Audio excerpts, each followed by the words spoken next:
DeSantis takes aim at Bud Light as state pensions crushed by companies decline. There's got to be penalties. Bud Light went woke and Florida teachers, first responders, went broke, says Jesse Waters. Republican presidential candidate Governor Ron DeSantis said the state of Florida is launching an inquiry into Bud Light and InBev which, he said, could lead to a lawsuit. The Florida governor told Jesse Waters Primetime Thursday that businesses should be penalized for prioritizing social agendas over shareholders after Florida pension funds took huge losses due to the beermakers' decline. Governor Ron DeSantis, it has absolutely hurt teachers and other pensioners. When you start pursuing a political agenda at the expense of your shareholders, that's not just impacting very wealthy people. It impacts hardworking people who were police officers, firefighters, and teachers in terms of the pension.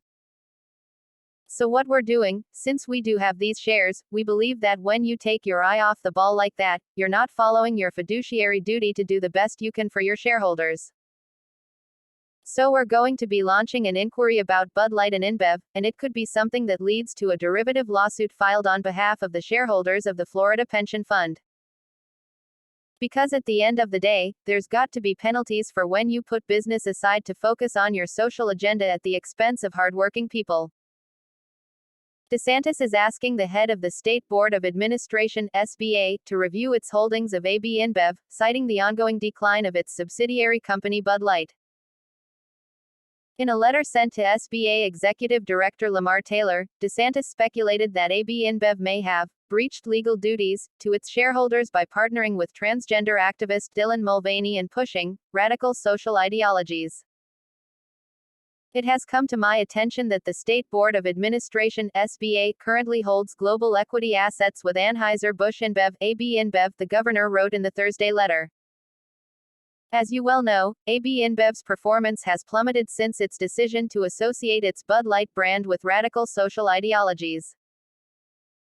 That fateful decision has transformed America's formerly best-selling beer, and one of InBev's best-performing assets, into a commercial pariah. InBev's losses have been staggering. Data from Evercore ISI shows that in the 12-week period leading up to July 2, Bud Light's sales volume fell by 27.1% over that timeframe, which includes much of the aftermath following Mulvaney's early April social media post showing the custom can Bud Light provided her with. In that same period, rival light beers saw sales rise. Coors Light's sales volume rose by 17.8%, while Miller Lights increased by 14.3% and Corona Lights ticked up by 3%. The fallout from the Bud Light controversy has spilled over into other Anheuser-Busch InBev beers which have also suffered from sales declines. Fox Business' Timothy Nerozzi contributed to this report.